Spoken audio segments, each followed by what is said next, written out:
In the 5th year of marriage, Julius fell madly in love with a female college student. The girl came from a poor family but had a cold and proud demeanor. She refused Julius's black card, saying, "I won't be anyone's caged canary." That one sentence alone drove Julius to obsession. He pursued the college student with such fervor that it became the talk of the town. Forgetting that at home, he still had a wife whom he had once wooed with 99 love letters before finally convincing her to marry him. Giselle never cried or made a scene. Each time he hurt her for the sake of that college girl, she would burn one love letter. When all 99 letters were completely burned, that would be the day she left him for good.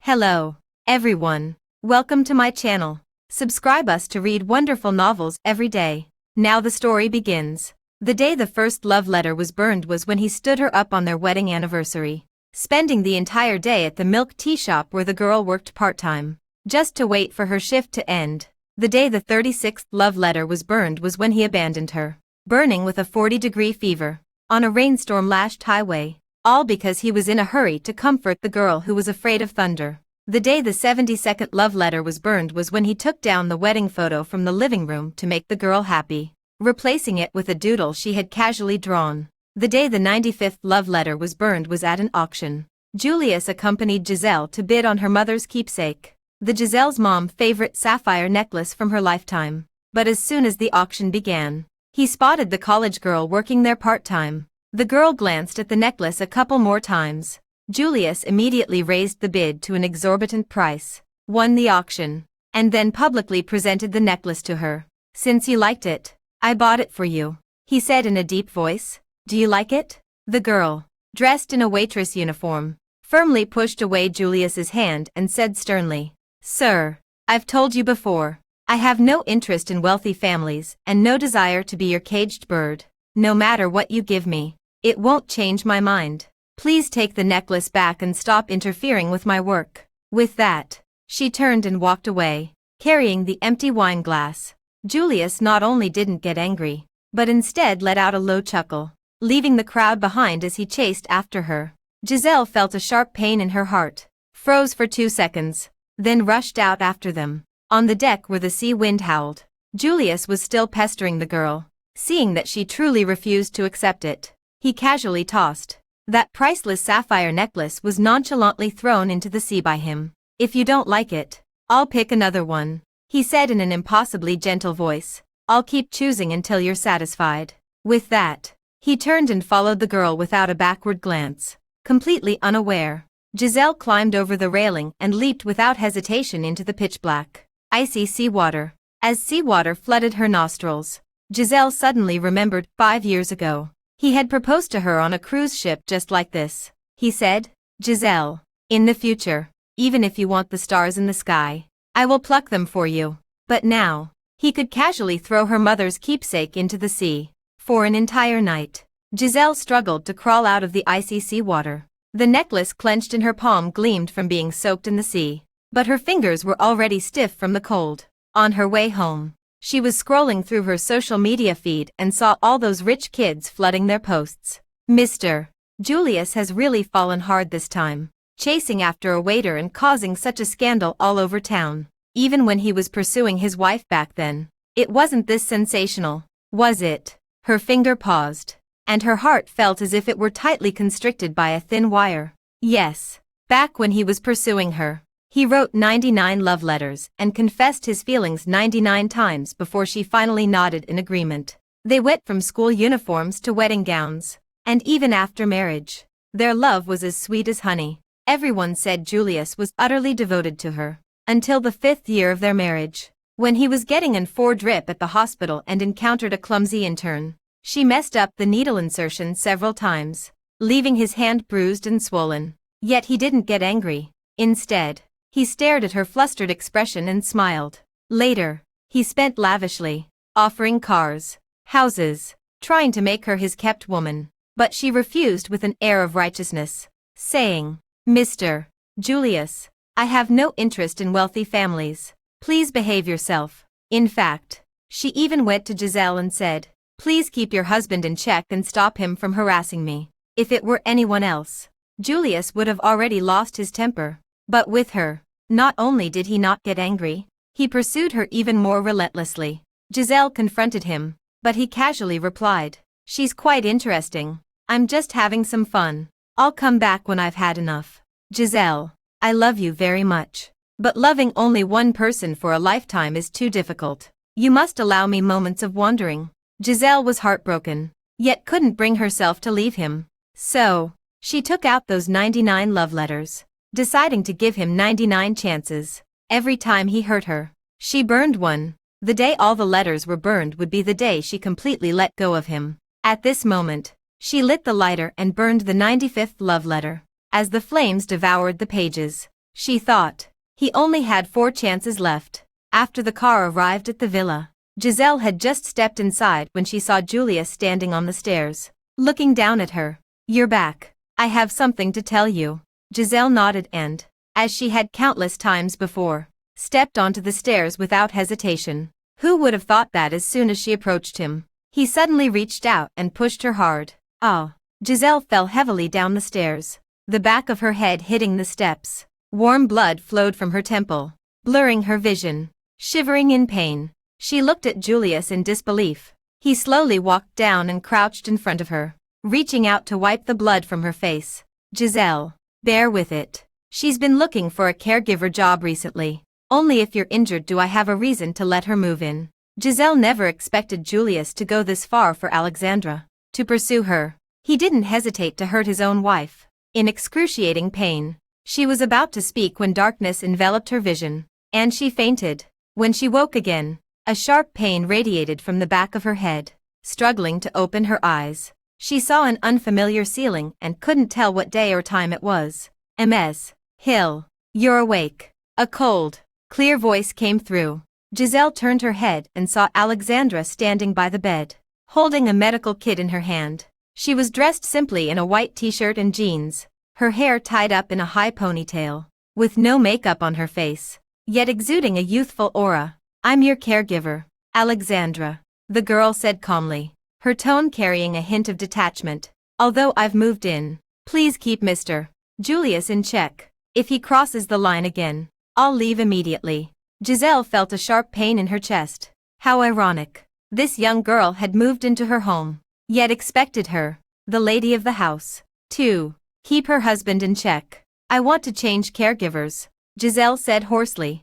Alexandra acted as if she hadn't heard and proceeded to prepare the syringe. "Now I'll give you the anti-inflammatory shot." The first needle went in but missed the vein. The second one went off course, instantly causing a small bump on the back of the hand. The third one drew blood outright. "If you can't do it, let someone else try," Giselle said, her voice trembling with pain. Hearing this, Alexandra immediately reddened her eyes and said stubbornly, "What do you mean? If it weren't for my grandmother's critical illness, do you think I'd be willing to come?" As she spoke, she reached out to grab Giselle's hand again, this time the needle tip harshly tearing the skin, blood streaming down the pale wrist. Giselle couldn't bear the pain any longer and pushed her away abruptly. "Enough. Don't touch me." Alexandra staggered backward, knocking over the medicine tray, glass bottles shattering across the floor. At that very moment, the door was flung open. Julius strode in. "What's going on?" His gaze shifted between the two, finally settling on Alexandra, who was sitting on the floor, his expression suddenly changing. "Since you don't welcome me, I'll leave." Alexandra, her eyes red, scrambled to her feet and made a dash for the door. Julius grabbed her arm. "Who said that?" Alexandra struggled to shake off his hand. "Your wife. I was kind enough to give her an injection, and she pushed me. I'm just not skilled yet. Wasn't that clear to you from the start?" Julius immediately looked at Giselle's swollen hand, his eyes clearly flashing with distress. But when he turned to Alexandra, his expression shifted to compromise. "What will it take for you to stay?" he asked meekly. Alexandra lifted her chin. "I hate the condescending attitude of you rich people the most. I want her to apologize to me." "Giselle." Julius turned to Giselle, his tone brooking no argument. "Apologize." Giselle looked at him in disbelief. "She stabbed me like this, and you want me to apologize?" Julius darkened his gaze. "If you refuse, think about your parents' company." Giselle felt a chill run through her. "You're threatening me." "For her sake, Giselle. It's just an apology." Julius frowned impatiently. It won't cost you a piece of flesh. Do you really want to watch your parents' company go bankrupt? At that moment, Giselle felt as if pierced by 1,000 arrows. She bit her lower lip so hard that she tasted blood. Seeing Julius's expression grow increasingly cold, and realizing he was serious, she had no choice but to struggle up from the bed. Swallowing her humiliation, she bowed deeply to Alexandra and said, "I'm sorry." Alexandra frowned and said, "Is this how you rich people apologize?" So quietly, Giselle dug her nails deep into her palms, bent down again, and raised her voice. "I'm sorry. Are you satisfied now?" Seeing Alexandra reluctantly nod, Julius finally softened his expression and carefully coaxed her to get her wounds treated. The moment the door closed, Giselle could no longer hold herself up and collapsed to the floor. Silently weeping, she pulled out a yellowed love letter from under her pillow and lit it with trembling hands. As the flames consumed the 96th love letter, she remembered how 16-year-old Julius looked when he wrote this letter, under the cherry blossom tree on the university campus. The boy with reddened ears shoved the letter into her hands and said, "Giselle, be with me, won't you? I'll treat you well for the rest of my life." Just as the flames were about to die out, the door suddenly swung open. "What are you burning?" Giselle clutched the charred remnants of the love letter in her palm, the lingering heat of the flames stinging her hand. "Nothing. Just burning some useless things." Julius frowned at the scraps, finding them vaguely familiar. But before he could ponder further, Alexandra's voice came from outside the door. "Mr. Julius, are you going to the party or not? If we don't leave now, I'm not going." Giselle looked up. "What party? I wanted to introduce her to our circle." He paused, "But she said she's your caregiver, so she'll only go if you do." "Giselle, just come with me this once." Giselle felt as if a heavy hammer had struck her chest. She smiled bitterly. "Julius, what exactly am I in your eyes?" He seemed stunned for a moment before finally speaking. "Giselle, I've already explained it to you. Before this, I've never encountered a woman so hard to conquer. So I'm very interested in her. You don't need to be jealous. Once I've pursued her and grown tired of her, I'll come back to live a proper life with you." Giselle slowly closed her eyes. The area around her heart seemed to have lost all sensation of pain. In the end, she was still Julius's forced companion to the gathering. In the car, Alexandra suddenly pulled out a few white pills from her bag. "Ms. Hill, these are anti-inflammatory pills. Taking them will help you recover faster." Giselle stared at the pills without reaching out. "Are you sure these are anti-inflammatory pills?" Alexandra changed her expression. "If you don't trust me this much, then I have nothing more to say." "Giselle." Julius frowned and immediately shielded her. "Take your medicine." Under his cold gaze, Giselle felt a wave of exhaustion. She closed her eyes briefly and eventually had no choice but to take the pill, swallowing it with water. In the private room of the club, Julius' brothers had been waiting for a long time. Seeing them enter, the group immediately started teasing. "Mr. Julius has finally decided to bring Miss Alexandra out with him. So this is the Miss Alexandra who has Mr. Julius so captivated. Truly one of a kind." Giselle sat in the corner, watching the same group of people who had once played matchmaker for her and Julius, her heart aching with each passing moment. "Miss Alexandra, Mr. Julius truly adores you," a young nobleman said with a laugh. "Just say the word, and he'd pluck the stars from the sky for you." Alexandra doubted. "Really?" Half convinced. They urged her to give it a try. "Then, give him the most expensive car from your garage." She pointed at one of the brothers. Julius said nothing, just smiled and tossed the keys over. The crowd cheered. She tried a few more times, asking for watches and houses, and he indulged her every time. The atmosphere in the private room instantly reached its peak. "See, Mr. Julius is serious about you. I think you should just give in and agree to be Mr. Julius's canary," Alexandra stubbornly declared. "Impossible. I will never be a canary. If you keep saying this, I'm leaving." Fearing she might actually leave, everyone quickly changed the subject and urged to play games. Every round, they deliberately made Alexandra lose. The dare was either sitting on Julius's lap or holding hands with fingers intertwined. And when Alexandra lost for the 10th time, the penalty was a 3-minute kiss with the opposite sex person to her left. The private room erupted in cheers. Julius just happened to be sitting to Alexandra's left. Her expression froze instantly as she abruptly stood up. Are you guys doing this on purpose? If this keeps up, I'm quitting. Just playing around. Don't take it so seriously. Exactly. How could we possibly cheat? Mr. Julius is worth hundreds of billions. Would someone like that really be so childish? Giselle tightly gripped her wine glass, watching Julius with a faint smile playing at his lips. Oh, but he absolutely is. In order to create an opportunity to get close to Alexandra, this billionaire actually resorted to such childish tricks with his brother. The last time I saw him like this was when he was pursuing her. Her heart felt as if it were being slowly sliced by a blunt knife, the pain bleeding her dry. But what made her even more uncomfortable was that her breathing was becoming increasingly difficult. She clutched her chest in agony, only to realize that her arms were already covered in terrifying red rashes, though she didn't know when they had appeared. This was clearly an allergic reaction, but she was usually very careful about what she ate. As she struggled to breathe, Alexandra's allergy medicine flashed through her hazy mind. Amid the crowd's teasing, Alexandra quickly kissed Julius on the cheek, clearly dissatisfied.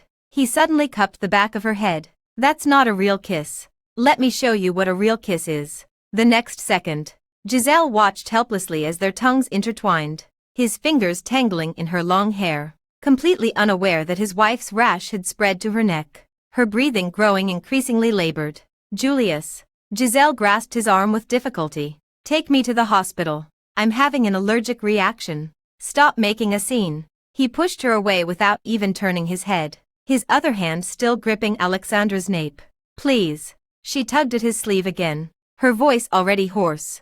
This time he shook her off directly, pressing Alexandra onto the sofa to deepen the kiss. The kiss grew more forceful, more addictive, more lingering. Just as he was immersed in this game, Giselle's vision began to blur as she staggered and collapsed onto the champagne tower. Amid the sound of shattering glass, Alexandra's scream was finally heard. She's fainted. When she woke again, Giselle found herself lying in a hospital. Outside the door came Alexandra's sobbing voice. What should I do? I didn't mean to mix up the anti-inflammatory medicine with sleeping pills. If something really happens, this would be a major medical accident. Then came Julius' gentle reassurance. Don't be afraid. I'm here. I won't let anything happen to you. Even if they really want to pursue this, I can sign a letter of understanding as family. Giselle clenched her lips tightly until she tasted blood. After what felt like an eternity, the hospital room door opened. Julius walked in. What's wrong with me? She asked tremblingly. Why did I faint? Low blood sugar. When she heard him say these 3 words with her own ears, Giselle heard the sound of her heart shattering violently. She still remembered when they first got married. A socialite deliberately made her drink too much at a party. The next day, Julius made the other company's stock price hit the limit down. When that person knelt before her to apologize, he wrapped his arm around her waist and said, Giselle, with me here, no one can lay a finger on you. Now she's dying because of Alexandra's mistake. Yet he's still protecting the one to blame. Julius, oh Julius, how could you hurt me like this? She trembled in pain. Yet Julius didn't notice her distress at all. Seeing that she was unharmed, he couldn't wait to stand up. Alexandra has been worried sick about you all night. I'll take her home first and come back to stay with you later. But in the following days, Giselle never saw him again. She only saw from social media that Julius had taken Alexandra to the beach, to concerts, to all the places they had once promised to visit but never did. On the day she was discharged from the hospital, Julius finally appeared. He stood by the car holding a bouquet of chrysanthemums and handed it to her as she came out. I've been busy with company matters lately and couldn't accompany you. Today is the anniversary of your mother's passing. I'll go with you. Giselle silently took the flowers, only then noticing Alexandra was also in the car. She got into the back seat without acknowledging her, watching the scenery flash by outside the window, recalling her mother's last words.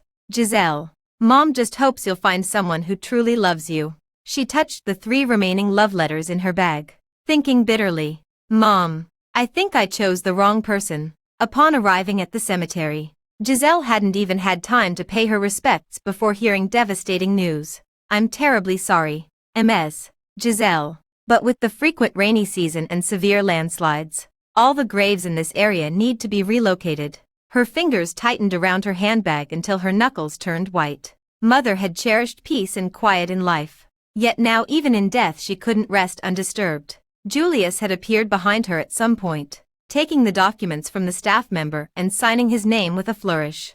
Giselle, you go get the ashes first. I'll handle the grave relocation procedures. Giselle nodded and turned to walk up the mountain. The rain had soaked the steps, dragging her weakened body. Each step felt like walking on knife edges. In front of her mother's tombstone, the workers had already dug open the grave.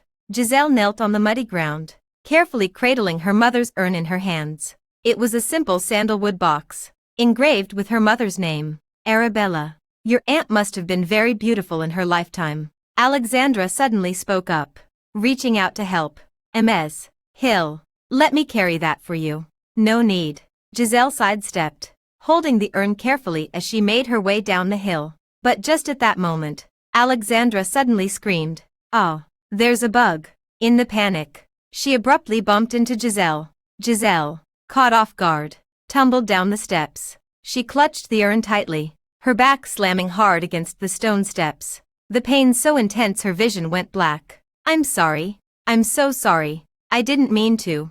Alexandra hurried down in a fluster. "Let me help you pick it up." As she reached for the urn, Giselle had no time to stop her before seeing Alexandra slip underfoot. Bang! The urn crashed heavily onto the ground, shattering into pieces. Pale gray ashes scattered across the floor, quickly soaked by the rain. "I'm sorry. I'll clean it up right away." Alexandra frantically tried to gather the ashes, only making more of a mess. Under the pouring rain, her mother's ashes gradually dissolved into the soil. Giselle trembled all over, unable to hold back any longer, and slapped her. "That's enough. You did it on purpose, didn't you?" Alexandra covered her face, tears instantly welling up. "I didn't. I just wanted to help. Maybe I was a bit clumsy, but my intentions were good. How dare you hit me? I may be poor, but I won't let you humiliate me like this. You only lost your mother's ashes, but I've lost my dignity." Giselle felt despair surge through her and raised her hand again, only to be forcefully restrained. Julius appeared out of nowhere, gripping her wrist tightly. "Giselle, what are you doing?" Alexandra could no longer hold back and spoke through her tears. "I was just trying to help her carry the urn. I accidentally spilled it, and then she hit me. If you all can't stand me, then I'll just leave." She had barely taken a step when Julius pulled her into his embrace. "Don't go. I'll get justice for you." With that, he turned a cold gaze toward Giselle. "Apologize." Rainwater streamed down Giselle's cheeks, mingling with her tears. She watched as Julius tenderly wiped away Alexandra's tears while angrily demanding her apology. Feeling as if a piece of her heart had been ripped out, she stared at him with trembling lips. "Julius, did you hear clearly? She smashed my mother's ashes. That's still no reason for you to hit her." Julius' voice was colder than the icy rain as he yanked Alexandra's wrist. "Don't be afraid. Since she refuses to apologize and hit you first, you hit her back." Giselle's pupils constricted in shock. Before she could react, she saw Julius' knuckles wrapping around Alexandra's hand, driving it toward her face with thunderous force. Smack! This slap was 10 times harder than the one she had delivered. Giselle staggered backward, the entire world spinning around her. Her lower back slammed against the hard tombstone, her knees crashing heavily onto the stone steps, sharp pain exploding through every limb. But none of this could compare to the pain in her heart, the agony of being torn in two that nearly suffocated her.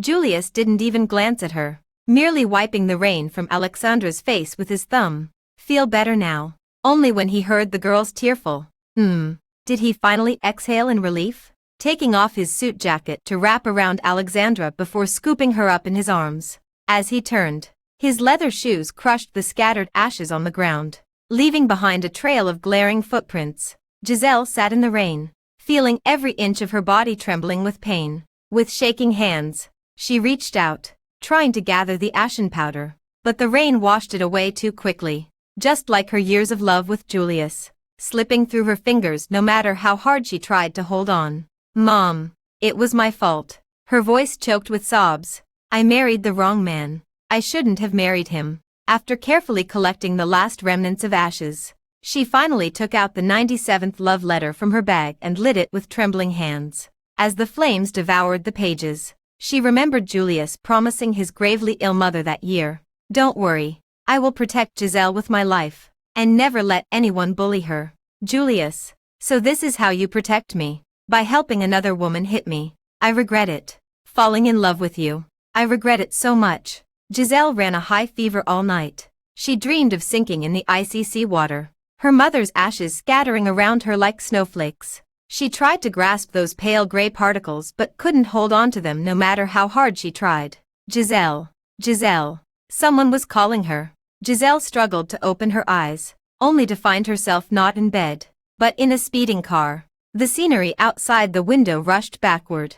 Julius gripped the steering wheel, his face terrifyingly grim. "Julius." Her voice was hoarse beyond recognition. "Where are you taking me?" Julius didn't look at her, just said coldly, "Alexandra has been kidnapped." Giselle froze for a moment, her muddled mind gradually clearing. "So, they specifically asked for you." Julius finally turned his head to glance at her. "It's Mandel." Mandel. The name pierced Giselle's heart like a knife. That madman who had once pestered her relentlessly, only to be driven out of the city by Julius. You want to trade me for Alexandra." Giselle's voice trembled. Julius tightened his grip on the steering wheel. "Mandel used to have feelings for you. He wouldn't harm you." Giselle felt as if she had fallen into an icy abyss. She struggled to open the car door, only to find her hands tied beneath the seatbelt.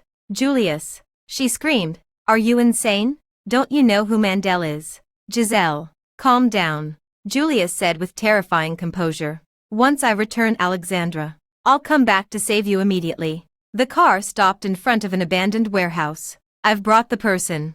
Julius pushed Giselle forward. "Alexandra. Where is she?" Mandel snapped his fingers, and two henchmen escorted Alexandra out. Her hair was disheveled, tear stains on her face, and her eyes lit up when she saw Julius. "Mr. Julius." Julius immediately released Giselle, quickly stepped forward, and embraced Alexandra. "It's okay now. Don't be afraid. I'm here." Giselle stood frozen in place, her entire body cold. She watched as Julius checked Alexandra for injuries, as he gently wiped away her tears, as he didn't even spare a glance in her direction. "Julius." She could no longer hold back her scream. Julius finally turned back and said again, "Don't be afraid. I'll come for you soon." With that, he wrapped his arm around Alexandra and turned to leave, his figure resolute. Giselle wanted to chase after them, but Mandel grabbed her wrist. "Long time no see, Ms. Giselle." His breath against her ear made her whole body tremble. Mandel pushed her into the car and drove straight to the hotel. The moment the door closed, he shoved her onto the bed. "Julius is truly generous." He loosened his tie. "To personally deliver such a beauty right to me." Giselle struggled desperately, but he easily overpowered her. He pinned her down, his fingers tracing her cheek. "Do you know how long I've been thinking about you? Let me go." Giselle trembled. "Don't touch me." Seeing her tremble with fear, Mandel suddenly smiled, brushing his fingers across her face. "All right, I'll give you a chance. Call Julius, and if he answers, I'll let you go." Giselle trembled as she dialed Julius's number. But, once, twice, 3 times, over 100 calls, and not a single one was answered. "See, Giselle." Now in his heart, "You're worth nothing. Come with me. I'll make you happy." Mandel sneered as he pressed down, violently tearing at her clothes. Just as he was about to force his way in, Giselle finally snapped out of it, grabbed the vase from the nightstand, and smashed it hard onto Mandel's head. He groaned and collapsed, giving her the chance to escape. In the pouring night rain, Giselle stumbled her way home, drenched to the bone. She still bore the bruises Mandel had left on her. The moment she pushed the door open, she saw Alexandra sobbing in Julius's arms. "Did you really abandon your wife's life just for me?" Julius wiped away her tears. "Yes, in my heart. You are the most important." Alexandra cried even harder. He helplessly cupped her face. "Little ancestor, didn't I already rescue you? Why are you still so scared?" "Who wouldn't be scared after being kidnapped?" Julius curved his lips. "I have a way to make you stop being afraid." "I don't believe it." "Shall I try?" He smiled. As the words fell, Julius lowered his head and kissed Alexandra, pressing her down onto the sofa. Giselle witnessed the scene firsthand, her chest aching as if it had been brutally torn open. She turned and walked away, the rain instantly drenching her entire body. She didn't know how long she had been running until she stood in front of that familiar old house. This was where she and Julius had grown up together. Their families had been close friends for generations, and they had been childhood sweethearts, living in adjacent villas. Raindrops trickled down her hair as Giselle walked to the old locust tree in the backyard. She still remembered that at the age of 18, she and Julius had buried a time capsule here, promising to dig it up together 10 years later. Giselle, we'll definitely be married in 10 years. The young Julius smiled brightly as he placed a letter into the metal box. I've written a letter to my future self, telling him to love you forever. Giselle knelt on the muddy ground, digging through the soil near the tree roots with her bare hands. Her nails broke and her fingertips bled, but she felt no pain. The metal box had rusted, but the letter inside remained perfectly intact. Her hands trembled as she unfolded the letter. The elegant handwriting of young Julius leaping off the page. To the 28-year-old Julius, if you dare not love Giselle, the 18-year-old me will never forgive you. Remember, she is your life. The rain fell on the letter, blurring the ink. Giselle pressed the letter to her chest, weeping uncontrollably. How she missed the boy who would blush while writing her love letters. The one who vowed to protect her forever. Julius, he broke his promise. He broke his promise. She cried to the air, as if the 18-year-old Julius could hear. She sat under the tree for a long time, until the rain stopped. Only then did she take out the 98th love letter from her bag and set it alight. Giselle. Julius's voice suddenly came from behind. She turned around and saw him stepping out of the car, pulling her into his arms with rare panic in his voice. Why didn't you say anything after escaping from Mandel's grasp? And why aren't you home? Do you know how long I've been looking for you? Giselle leaned into his embrace, catching the lingering scent of Alexandra's perfume on him, and whispered softly, do you even care about my life now? How could I not care about you? Julius tightened his arms around her. I came to find you as soon as I sent Alexandra back. Giselle wanted to laugh, but couldn't bring herself to. She held up the soaked letter. Do you remember this? The time capsule we buried when we were 18. Julius frowned. What time capsule? Did we ever bury something like that? He glanced at the sky. All right, let's head back first. The wind is so strong. If you get sick, Alexandra will have to take care of you again. At that moment, Giselle smiled. Smiling and smiling. Tears welled up in her eyes. Turns out, what she couldn't forget, he had forgotten. Giselle, can't you hear? He's long forgotten about it. In the days that followed, Giselle stayed home to recover, watching helplessly as Alexandra's attitude toward Julius gradually softened. The jewelry and handbags he gifted, she began accepting them gladly. When he returned home late at night, she would wait for him in the living room. At times, Giselle could even see Alexandra secretly holding Julius's hand. A week later, the three of them attended a business cocktail party together. Julius had to socialize, and before leaving, he instructed Giselle, take good care of Alexandra. The socialites around them whispered among themselves. Did you see that? He actually asked the wife to look after the mistress. Mr. Julius spoils her beyond all limits. Not just that. The mistress is dressed more luxuriously than the wife. Clearly doted on to the core. But I heard before that Mr. Julius was deeply in love with a Miss Hill. How come now? Loved before, but met someone he loves more now. Sincerity changes in the blink of an eye.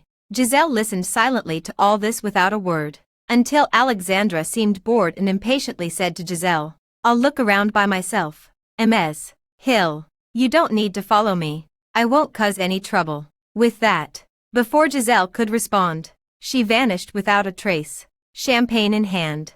But not even 10 minutes later, Giselle heard a familiar scream from nearby. She rushed over and saw a playboy tightly gripping Alexandra's wrist. Little bitch, stop acting so high and mighty. In all of City B, there's no woman I can't touch. Bastard, don't touch me. Alexandra struggled with reddened eyes. Let me tell you, I may be poor, but I still have my dignity. I won't let you humiliate me like this.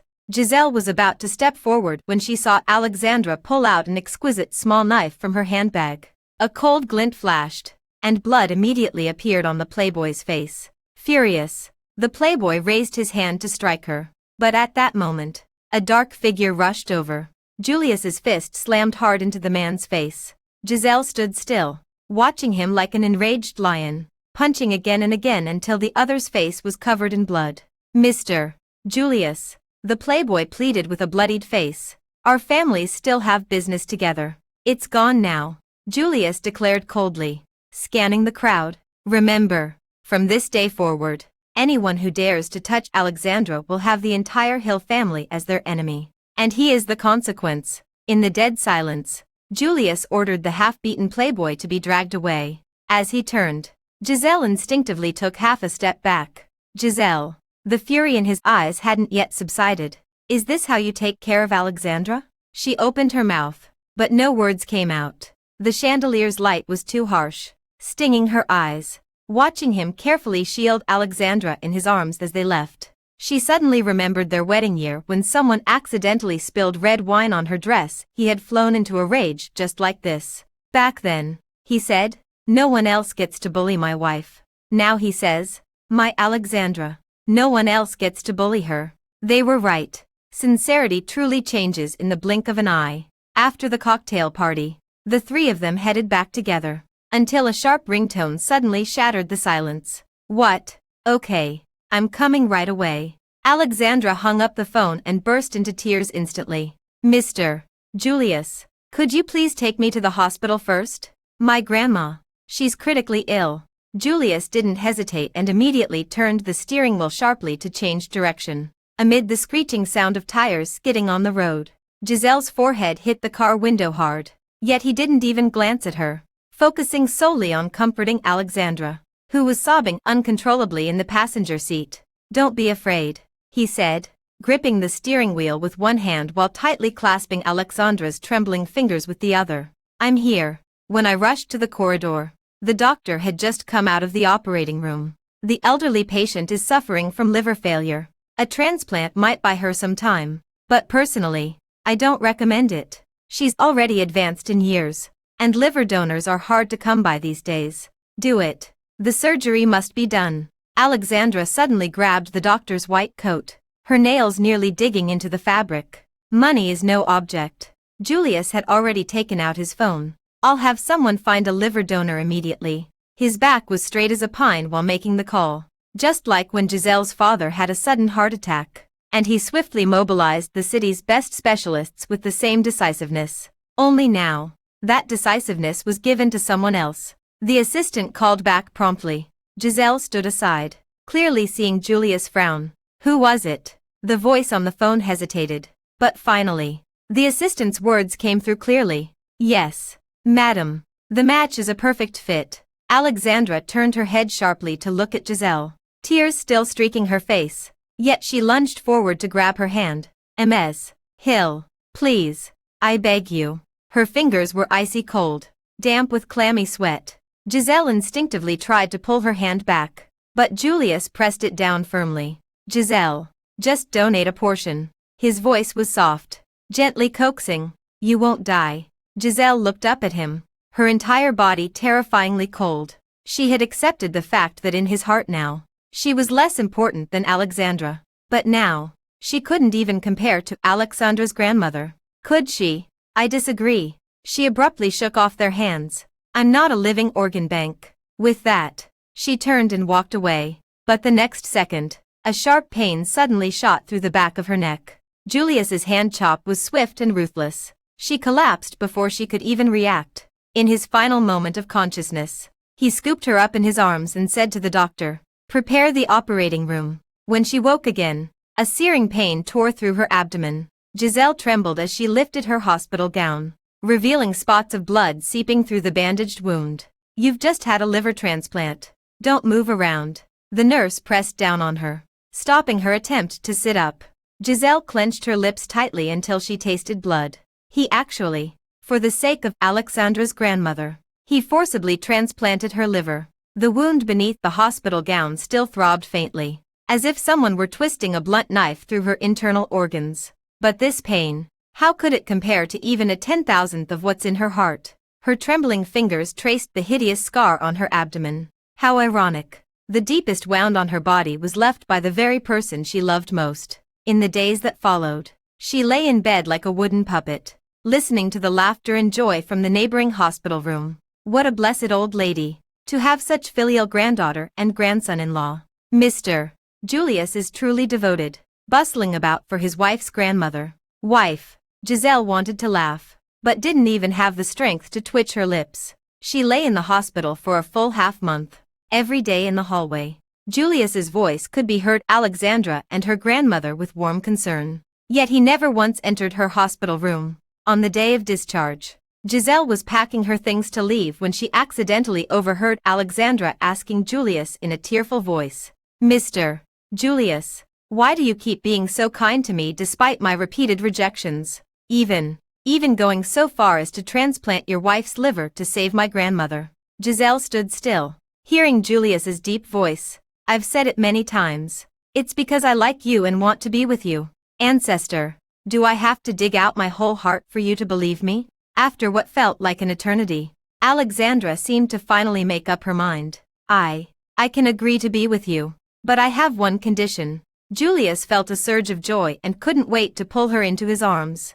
"Speak." His voice was hoarse with emotion. "Whatever conditions you have, I'll agree to them all. I won't be a caged canary." Alexandra enunciated each word deliberately. "I want to be with you openly and honorably, but only after you're divorced." A deathly silence fell. Giselle counted her own heartbeats. 1, 2. On the 17th count, I finally heard Julius's voice. "Okay." Just that one word. A single, weightless word. Giselle slid down the wall and sat on the floor. The wound in her abdomen burned fiercely, but compared to the agony of having a piece of her heart torn out, it was nothing. Back home, Giselle burned the last love letter. As the flames devoured the paper, she remembered Julius as he handed her this letter. The spirited young man stood under her window, snowflakes clinging to his eyelashes, and said, "Giselle, this is the 99th love letter. Be with me, won't you? I'll love you for a lifetime." Now, all 99 love letters have turned to ashes. His entire life was no more than 10 years. The love letters have burned to ashes, and it's time for her to leave. Giselle opened the suitcase and began folding her clothes into it one by one. While packing in the study, Julius's computer was still on. The IG interface hadn't been closed, and messages kept popping up. "Julius, I heard," Alexandra agreed, "but only if you get divorced. Don't tell me you're really planning to leave Giselle." "Julius, you'd better think carefully. Alexandra is just a caged canary after all. While Giselle has been your childhood sweetheart for so many years, and if you really divorce, Giselle would be heartbroken. She won't be easy to console." At Julius. "Julius, what are you thinking? Say something already." Giselle stood still, quietly watching the messages flood the screen. Finally, she saw Julius's reply. "Want both. But now, I want Alexandra more." The group chat fell silent for a few seconds before exploding with messages. "Holy shit. Am I seeing this right? What kind of charm does this Alexandra have to make you seriously consider divorce? You better think carefully. Giselle is also quite stubborn. If you bring up divorce, your relationship will probably be over." "No need. I've thought of a way." "Julius, draft a divorce agreement and trick Giselle into signing it by saying it's for property transfer. She trusts you so much, she'll sign without even looking. As long as we keep her in the dark, she won't make a fuss or leave. When you get tired of Alexandra, you can just revoke the divorce agreement." The group chat was filled with unanimous approval for this brilliant plan. "Damn. That's awesome. This way Julius can enjoy the blessings of having multiple women." Meanwhile, Julius responded with just 3 words. "Good idea." Giselle slowly closed her laptop, her fingertips icy cold. In his eyes, she didn't even deserve the right to know. Early the next morning, Giselle had just finished breakfast when Julius returned. He was impeccably dressed in a suit and, as expected, held a document in his hand. "Giselle, sign this." His tone was as casual as if discussing the weather. "I'm transferring the villa in the east of the city to you." Giselle quietly looked at the man who had once shielded her from drinking, fought for her, and knelt in the snow to propose. This was the man she had loved for over a decade. "All right." She feigned ignorance as she took the pen and, without even looking, signed her name on the property agreement. Julius visibly relaxed. "I'll be taking Alexandra on a trip during this time. So I won't be coming back. As he turned to leave, Giselle said softly, Julius. He turned back. Nothing. Have a pleasant journey. After he left, Giselle headed straight to the Civil Affairs Bureau with the agreement. The staff repeatedly confirmed, Ms. Giselle, are you sure you want to proceed with the divorce? Once it's done, it cannot be revoked. Absolutely certain. The moment the official seal was stamped, her heart strangely settled into calm. So this is what it feels like to be completely heartbroken. No pain, no itch. Just like removing a necrotic tooth. The airport terminal bustled with people. Giselle clutched her one-way ticket, taking one last glance at her phone. In her social feed, Julius's friend had posted a photo of him and Alexandra at the airport. Caption: Congrats to Julius for finally winning the beauty's heart. Giselle turned off her phone, discarded the SIM card, and strode confidently toward the boarding gate. Congratulations to her as well. Gaining freedom. Embracing a new life. The Hill family group president's entertainment news of vacationing with a canary frequently tops Twitter trending lists. Netizens often encounter the couple in various places, quickly turning into first-row spectators who capture and upload their affectionate moments online, sparking widespread discussions. I thought Mr. Julius was just playing around, but it seems he's genuinely smitten with this canary and spoiling her rotten. Rumor has it Mr. Julius divorced the former Hill madam just to give this canary a proper status. This canary must be quite something. Do you think she'll become the next Hill madam? Or is Mr. Julius just toying with her? This statement immediately piqued the interest of netizens, sparking lively discussions in the comments section. Some said Julius would marry this canary, while others claimed Julius was just toying with her. Everyone held their own opinions, refusing to back down, and eventually even started making bets. Meanwhile, outside the phone screen, Alexandra stared at the various online comments, gradually biting her lip tighter. Although back then Julius had indeed divorced Giselle to gain her approval, Alexandra still felt insecure deep down. She wasn't sure if it was just her imagination, but ever since she gave her consent, Julius suddenly withdrew his passion like a receding tide. If Alexandra used to be the dominant one in this relationship, now she and Julius had switched positions. Now it was her constantly inquiring about his whereabouts to seek him out, only to frequently hit a wall. Although Julius comforted her by saying he had been too busy lately, a woman's intuition is always the most accurate. She always felt that the current Julius was not invested in this relationship. At the beginning, when she and Julius had just made their relationship public, and someone called her a canary, Julius would always throw a punch to shut that person up. Later, he even had the Hill family official website warn everyone, saying she wasn't some canary but his new girlfriend. But now, with so many people online calling her a canary, after all this time, Julius and the Hill family conglomerate haven't reacted at all. Could it be Julius was just toying with her as netizens claimed? But Julius's genuine affection when pursuing her couldn't have been faked. Alexandra grew increasingly flustered the more she thought, her mind becoming hazy, unaware someone had approached. Suddenly, a large hand slipped beneath her thin nightgown from behind, groping freely, while Julius's scattered kisses trailed from her nape toward her face. A soft moan escaped from Alexandra's lips as her petite body instantly went limp, collapsing into the arms of the man behind her. Gazing at the alluring woman in his arms, Julius's eyes churned with uncontrollable emotions. Unable to restrain himself any longer, he cupped the back of her head with one hand and fiercely captured her lips in a kiss. Be gentle. The dimly lit room had only a single wall lamp on, its yellowish glow diffusing through the bedroom, faintly illuminating two tightly entwined figures. Julius pressed the woman firmly beneath him, his movements growing increasingly bold. Just as his hand reached under Alexandra's skirt, the sudden coolness against his palm instantly snapped her out of her dazed state of desire. Alexandra abruptly pushed him away and rolled to the other side of the bed, clutching her body tightly, her ears burning red. And no, not now. We have to wait until after we're married.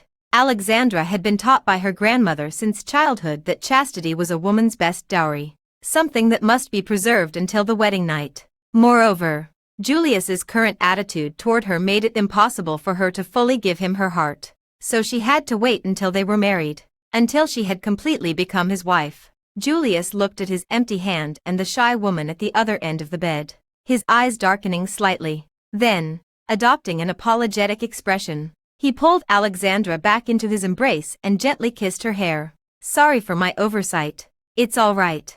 I respect your thoughts." Alexandra finally raised her head from his embrace, only to immediately fall into his deep, affectionate gaze, causing her originally resolute heart to waver slightly. "Julius, thank you."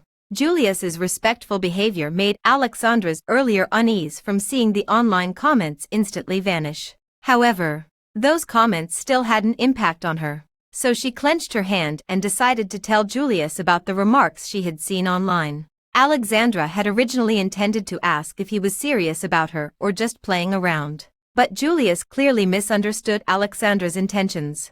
"Are they calling you a gold digger again? Don't worry. I'll have those comments removed immediately, so you won't see them anymore." As he spoke, Julius picked up his phone and made a call to his assistant. In less than 3 minutes, the internet was instantly scrubbed clean. Alexandra watched his efficiency with both gratitude and mixed emotions. To say Julius loved her, he had dodged her question. To say he didn't cherish her, he had swiftly ordered the comments to be removed. Alexandra lowered her eyes, veiling the dim light within them. "Julius, what exactly are your feelings for me?" That night, Alexandra tossed and turned, unable to sleep because of this matter. To her surprise, Julius, who was always punctual with his routine, finally lost sleep as well. She blinked at the person beside her who was also awake and softly called his name. "Julius." The man turned sideways and pulled her into his embrace, his voice slightly hoarse. "What's wrong? Can't sleep?" Alexandra shook her head. "No. Why aren't you asleep yet?" Julius stiffened slightly, his deep voice laced with a hint of teasing. "Darling, you've stirred my desire without putting it out. How do you expect me to sleep?" As he spoke, Julius gently traced his fingers along her back, then slowly slid them downward, instantly making Alexandra feel a tingling electric current reverberating through her body. Her face flushed crimson in an instant, and she quickly pushed him away before turning to hide under the covers. I am going to sleep. You can go. Take care of your own fire." She then heard a few indulgent chuckles behind her, causing her cheeks to burn even hotter as she buried her head completely beneath the blankets. Julius didn't look at her again, then picked up his phone from the nightstand and walked toward the bathroom. With one hand, he turned on the shower, and with the other, he opened his phone and clicked into the chat between him and Giselle. It remained completely blank. Julius's messages had all gone unanswered. His brows slightly furrowed as an inexplicable irritation welled up in his heart. He and Giselle had been married for 5 years, so he knew her quite well. Given Giselle's personality and how much she loved him, she would surely lose patience and come to him first. If Giselle came to him, he could also tell her the whole truth, asking her to endure a little longer until he grew tired of Alexandra. Then they could withdraw the divorce agreement together. But reality slapped him hard in the face. Giselle not only didn't reach out to him proactively, but even left his messages unread. Julius frowned slightly before dialing Giselle's number again. He had intended to confront her properly about what she meant, but the call went unanswered as well. Could it be that she was truly too heartbroken over the divorce to answer his calls? Julius thought this way, and his previously gloomy mood instantly lifted, an inadvertent smile curling at the corners of his mouth. In that case, he would just have to coax her properly when the time came. After all, she loved him so much. How could she possibly bear to let someone else have him? For this reason, in the following days, Julius once again temporarily devoted all his attention to Alexandra. Originally, Alexandra had little sense of security in her heart, but seeing Julius suddenly become affectionate toward her again, he even kept her by his side at all times, unwilling to be separated from her for even a moment. This made Alexandra believe for a time that their relationship had rekindled, and her entire being became lightheaded from the sudden surge of immense happiness. So when Julius proposed to her, she vaguely agreed. "I do, Alexandra." The moment these 3 syllables were spoken, fireworks burst in midair. Under a shower of confetti and amidst the cheers of the crowd, Julius slipped a 10-carat diamond wedding ring onto Alexandra's finger, then rose excitedly to embrace and kiss her. "Congratulations. Congratulations. Cheers to Mr. Julius for winning the heart of such a beauty. May you share a long and happy life together, growing old side by side." Congratulations. Congratulations. The kiss lasted a long time until Alexandra was nearly out of breath. Julius finally released her. He wiped her lips with his thumb, his hoarse voice trembling slightly. Alexandra, I'm so happy you agreed to marry me. Alexandra also had reddened eyes from crying, throwing herself into his arms and tightly hugging his waist. Her voice choked with sobs. I am too. Thank heavens for making her so fortunate to have met someone who loves her so much. Alexandra grew up in a very unhappy family, so from a young age she held no hope for love, let alone believed that good fortune would fall from the sky. Later, when she started her internship at the hospital, she witnessed even more unbearable stories of love, especially when her close friend was seduced by a wealthy businessman and ultimately had a miscarriage before being pushed off the rooftop by his wife. Her friend's last words to her were to remember that there isn't a single good man in this world, and that if she ever decided to be with a man, he didn't need to be rich but must love her wholeheartedly. So when Julius fell in love with her at first sight in the hospital and lavishly spent money to make her his kept woman, Alexandra was utterly resistant, especially since he was already married. Having stepped on 2 of her own landmines in a row, Alexandra swore she would never fall for such a man. After all, such a man must only be playing around with her and couldn't possibly truly love her. So no matter how well Julius treated her or how much money he spent on her, Alexandra remained unmoved. She even went so far as to confront Julius's wife, telling Giselle to keep Julius in check. The more she resisted, the more he refused to give up. Over time, under his persistent pursuit, Alexandra finally opened her locked heart to him. But she had principles and absolutely refused to be the other woman. That's why she told Julius that if he wanted her to agree, he had to divorce Giselle first. Julius acted swiftly. The next day, a divorce agreement bearing both their names was stamped and delivered to Alexandra. It was at this moment that Alexandra finally believed Julius truly loved her. And today, his surprise marriage proposal only strengthened her conviction that she had met the right person. This could be said to be the luckiest thing that had happened to her in over 20 years. At this moment, celebratory fireworks for the successful proposal were set off outside the castle. Surrounded by the crowd, Julius held Alexandra's hand as they stepped onto the balcony. Alexandra looked up into the sky and saw brilliant fireworks bloomed in the dark night, then fluttered down like petals, as if fairies were dancing across the night sky, so beautiful that Alexandra forgot to breathe. This was the fireworks he sent for her, meant only for her.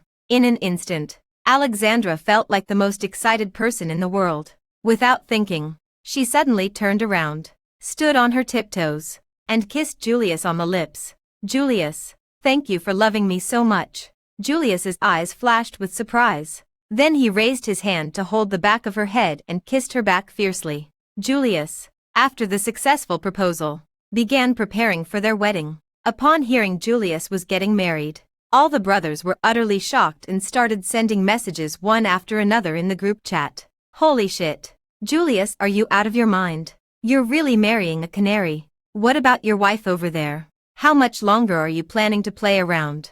Julius let out a cold snort, his slender fingers typing unhurriedly on the phone keyboard as he replied. What are you all panicking about? It's just a fake wedding. If she hadn't insisted on saving her first time for the wedding night, I wouldn't have married her in the first place. Besides, the divorce agreement between me and your so-called sister-in-law is still stuck at the Civil Affairs Bureau. Without my consent, even if the cooling-off period ends, we still can't get divorced. As for how long I'll keep playing around, I'll decide when I get tired of her. After a moment of silence in the group chat, everyone started typing exclamations like, "Still, my Julius is the best." Julius was in an exceptionally good mood, which made Alexandra next to him curiously lean over to take a look. Julius, what are you looking at that's making you smile so happily? Julius discreetly switched the chat interface to a bridal shops page before wrapping his arms around Alexandra and planting a fierce kiss on her lips. I'm looking at the wedding dress you'll be trying on later. What should I do? The thought of you wearing it soon makes me lose control. I want you right now. His gaze burned intensely as his fingers gently kneaded her wrist, each movement sending ripples of desire coursing through her body. Alexandra's cheeks flushed a rosy hue as she nestled softly against him, burying her face in the crook of his neck. The wedding is the day after tomorrow. Just hold on a little longer. to give Alexandra an unforgettable wedding. Julius spared no expense or effort, even with the wedding staff working around the clock to speed up preparations. The earliest the ceremony could be held was still the day after tomorrow. Alexandra hadn't minded at first, but now, stirred by Julius's teasing, she too grew restless with anticipation. She also really wanted to marry him as soon as possible. Soon, the car came to a steady stop outside the bridal shop, where the manager and staff were already waiting at the door. As soon as the couple got out of the car, everyone gathered around, warmly ushering them into the shop to try on wedding dresses. For the entire day, Alexandra did nothing else but try on wedding dresses in the shop. After each set, Julius would say she looked beautiful and kiss her passionately, not letting go until he'd had his fill. By the end, Alexandra not only had over 20 wedding dresses to her name, but her lips were swollen and her collarbone was covered in dense clusters of love bites. When leaving the bridal shop, Alexandra was too embarrassed to lift her head and had to be Julius carried out. After days and nights of anticipation, their wedding day finally arrived. The entire wedding was solemn and lively, with countless people raising their glasses to toast Julius and Alexandra as they became husband and wife. Amidst wave after wave of toasts, the couple was thoroughly drunk before they were finally allowed to retreat to their bridal chamber. While Julius went to take a shower, Alexandra stumbled onto the balcony after kicking off her high heels. She hoped the evening breeze would clear her head, so she wouldn't miss out on her own wedding night later. She stood at the edge of the terrace, gazing at the night view beneath the towering buildings, the evening breeze lifting strands of her hair, when Julius stepped out of the bathroom. This was the scene that immediately caught his eye. The woman wore a red backless dress that clung tightly to her body, accentuating her alluring figure, causing Julius to feel a sudden tightness in his lower abdomen. He approached silently, stopping behind her, and raised his hand to gently brush away the stray hairs by her cheek. Alexandra was momentarily stunned before turning her head. Her drunken gaze shimmered with a hint of playful reproach. He chuckled softly, his large hand resting on her waist, slowly caressing as his deep, mesmerizing voice murmured, "What are you looking at?" She let out a light hum but leaned closer to him, cooing, "Nothing. Just waiting for you." At these words, Julius darkened his eyes, tightening his grip on her waist. "So impatient. I'll give it to you right now." With that, he swept her up in his arms and strode toward the bedroom, then tossed her onto the bed, pressing down upon her. This was Alexandra's first time. Nervous, she clung tightly to her clothes until Julius coaxed her for a long while, finally helping her relax completely and open up. The dim light cast shadows of two entwined figures, the man's muffled groans mingling with the woman's soft moans, only ceasing late into the night. Compared to Giselle's shyness and restraint, Alexandra was far bolder in bed, a stark contrast to her demeanor outside. This made Julius like her even more, and for several days in a row, neither of them left the apartment. Traces of their lovemaking were left on the sofa, in the kitchen, in the bathroom, and even on the balcony. It wasn't until a week later that a phone call finally pulled Julius away from Alexandra's body. After hanging up the phone, Julius kissed the woman covered in hickeys on the bed a few times before finally getting up to leave. Alexandra had grown accustomed to his constant lovemaking, even becoming somewhat addicted to it. His sudden departure left her reluctant to let go. She propped up her delicate, boneless body against the man's back, clinging to him and coquettishly pleading, "Don't go." "Okay." Days of lovemaking had left Alexandra's voice slightly hoarse, and the coquettish tone that fell upon Julius's ears now sounded somewhat grating. Ever since Alexandra came into his possession, Julius's interest in her had significantly waned. Especially her unrestrained demeanor in bed made him feel she was no different from the other brothers' canaries. If not for the lingering interest he still had in Alexandra's body, he would have likely discarded her by the second day of their marriage. Thinking of this, Julius felt a growing irritation in his heart. He ignored the woman behind him, simply taking out a cigarette case and lighter from the drawer. Click. After a faint sound, smoke curled from Julius's fingertips, eventually spreading like an invisible hand trying to push away the woman clinging to him. Alexandra bit her lip, but in the end chose to let go and return to the bed. After spending half a month together, Alexandra also gained a deeper understanding of Julius. He loved her dearly, but his love came with conditions. For example, once he made a decision. No one was allowed to question it, including her. The last time she crossed the line, Julius didn't come home for several days. In the end, she had to swallow her pride and put on seductive lingerie to win him back. That was the moment she truly understood how much she loved him, and how terrified she was of losing him. So she never dared to oppose any of his decisions again. After finishing a cigarette, Julius stubbed it out in the ashtray before turning to pinch her cheek with his smoke-scented hand. "Be good and stay at home. I'll come back to keep you company once I'm done." With that, he stood up and walked toward the door without hesitation or the slightest hint of reluctance. As she watched the door close tightly again, Alexandra's eyes dimmed instantly. As the two stayed married longer, she increasingly felt less like Julius' wife and more like a caged canary he kept outside. She was clearly his wife, yet he never took her to any banquets, never introduced her to his parents, and wouldn't even let her leave the house. Every time she questioned him, he would dismiss it with the excuse that he loved her too much and didn't want others to covet her if she went out. At first, Alexandra naively believed him, but gradually she began to see through it. Julius has a really strange attitude toward himself. Her hand hanging by her side gradually clenched into a fist. She must find an opportunity to confront him and get to the bottom of this. At a bar elsewhere, the crowd erupted in teasing as soon as Julius finally made his appearance. "Not easy. Not easy at all. Julius, you've finally deigned to emerge from the arms of your beauty." "Exactly. Exactly. Julius, you're willing to abandon us brothers for a woman. You must be punished with 3 drinks. How does the canary taste? If, Julius, you ever get tired of her, could you pass her to me? I've never tried the flavor of such a cold and stubborn little nurse." The group joked around cheerfully. In the past, Julius would have told them to scram, but now he just toyed with his glass and lazily spoke up. "No need to wait. I can give her to you in a few days." Upon hearing this, the group was stunned for a moment before exclaiming in surprise, "Did I hear that right? Julius, what did you say? You're willing to give up the canary? Holy shit. You're already tired of her. You're willing to let her go. Aren't you afraid she'll be heartbroken?" The dim light cast shadows across Julius's face, making his expression unreadable, leaving only the playful smile curling at the corners of his lips visible. "Of course, I've long grown tired of her. Just a canary in a gilded cage. What does it matter whether she passes or not? If you want her, take her by all means." From the very beginning, Julius had seen Alexandra as nothing more than a caged songbird. Besides, the cooling-off period for his divorce with Giselle is about to end, and it's time for him to settle down and return to family life, living well with her. He knew his actions these past days had hurt her deeply. Otherwise, why would she have refused to contact him for so long? Once they remarried, he would make it up to her properly. With this thought, he downed the glass of wine in one gulp.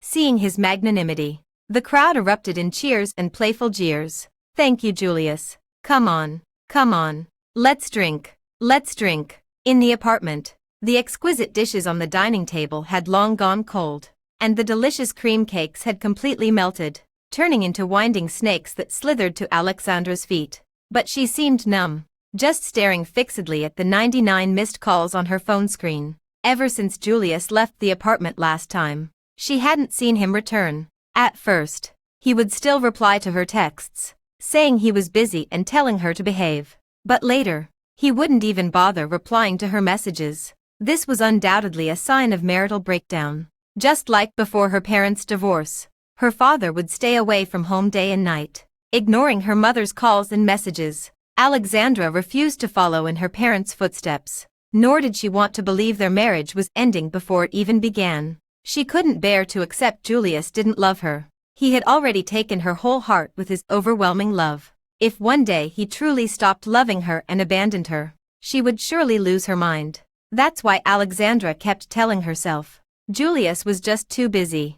Until today, Julius's birthday. She got up early to prepare everything, and only after everything was ready did she call him, hoping he would come back. But Julius didn't answer a single call. Alexandra bit her lip and started flipping through her contacts, only to sadly realize she didn't even have the contact information of any of his brothers, and she had no idea where to find him. Finally, one of her friends sent her a message saying they had seen Julius at a bar. Alexandra was overjoyed and repeatedly thanked her friend. rushing to the bar without even changing her clothes, to gather the medical expenses for her grandmother.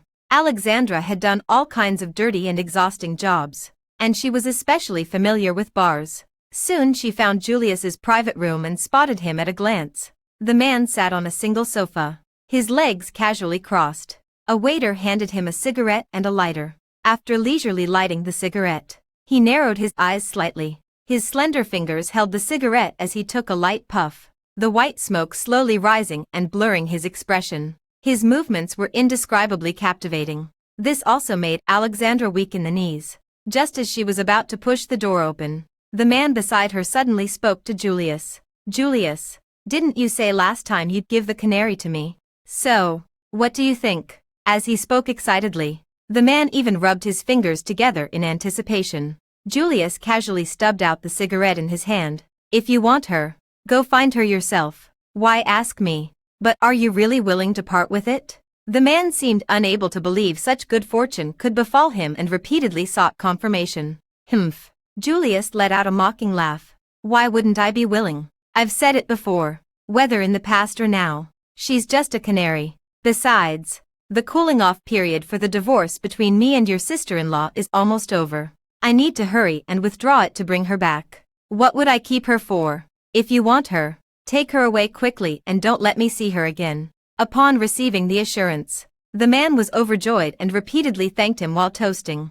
Julius casually picked up his glass and clinked it with his. Bang! The faint clink of glasses was like a sharp dagger that completely severed Alexandra's last thread of composure. She could no longer support her body and suddenly fell to her knees. Her hands had long been pierced by her own nails, and drops of blood trickled down the edges of her arms. Soon, glistening tears also mixed with the blood droplets, splattering onto the ground and scattering in all directions. It was as if her already shattered heart was suddenly crushed, breaking into countless pieces. A canary. Was that referring to her? But back then, when she agreed with him not to be a canary or a mistress, he had nodded and even shown her the divorce agreement between him and Giselle. Now he blatantly told her that she had been the other woman all along. He hadn't even divorced Giselle. Even Alexandra, as naive as she was, realized she'd been deceived by him. His love for her was a lie. His promise of not making her the other woman was a lie.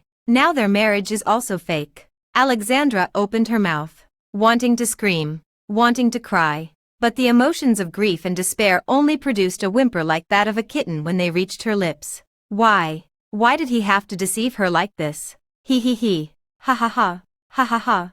Alexandra threw her head back and laughed, but her voice was filled with madness, sorrow, and despair. She had always believed she was the happiest person in the world. Only then could she receive the endless favor of heaven's chosen one. Julius would rush into a fire without hesitation to retrieve the bracelet her grandmother gave her, and even trade his own life for her safety. He could also decisively divorce his wife of 5 years for her, and respected her wishes by not touching her before marriage. When she didn't want children yet, he didn't make her take pills. Instead, he got a vasectomy. Yet, despite loving her so deeply, in the end, he still treated her like a caged canary and turned her into the other woman. Ah! At last, a complete sob burst from the depths of her throat, as grief, despair, and anger, like the rising tide, tightly enveloped her, dragging her bit by bit into the abyss, leaving her with no strength to struggle. Just when Alexandra thought she was going to die, the door of the compartment was suddenly opened from the inside. In an instant, the tear-stained, grief-stricken Alexandra found herself locking eyes with the cold, indifferent Julius. Though it was just a glance, Alexandra felt as if an entire century had passed. She naively believed that even if he treated her like a caged canary, they had spent so much time together, loved each other for so long, that upon her discovering the truth, he would at least show some panic or guilt on his face. But she was destined to be disappointed. There was nothing on his face. Why? Choking back sobs, she spoke, her eyes filled with utter despair as she looked at him. How she wished this was just a cruel joke he was playing on her, or that all of this was merely a nightmare from which she could wake. As long as she wakes up, he is still by her side, loving her as always. But Julius mercilessly crushed her hopes bit by bit. Because I've never met a woman as difficult to conquer as you, and I was curious about what it would be like to conquer you. Now it seems. It's nothing special. Suddenly, Alexandra felt a strange, sharp pain in her chest, as if someone had plunged a knife deep into her heart with such force that it sent blood splattering in its wake.